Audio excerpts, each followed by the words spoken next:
ఓయ్, మీరు అంతా మూవీకి వెళ్ళేసి వస్తున్నారు కదా, మీ ఫ్రెండ్స్తో నిజం చెప్పండి.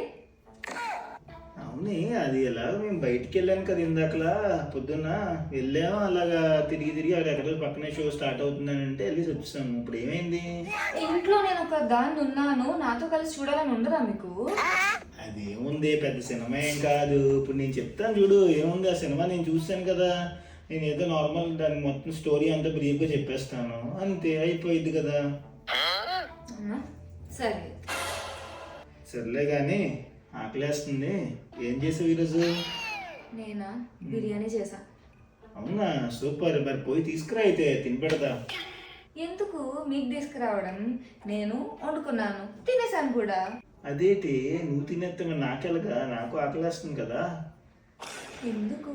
నేను తింటే మీరు తిన్నట్టే కదా. నేను వండుకున్నాను కదా, బిర్యానీ టేస్ట్ ఎలా ఉందో మీకు ఎక్స్ప్లెయిన్ చేస్తాను. సో మీరు తిన్నట్టే, అప్పుడు నేను తినేస్తే. నా డైలాగ్ నాకేసిందిరా నాయన. చే, అనవసరంగా వెళ్ళాను సినిమాకి. సరే పని, మళ్ళీ సినిమాకి తీసుకెళ్తాను. బిర్యానీ తీసుకొస్తావా? ఉంది, మీకోసం కొంచెం దాచిపెట్టాను, తీసుకొస్తానే. తెచ్చి. అమ్మయ్య, ముందు బిర్యానీ తినేద్దాం, తర్వాత సినిమా.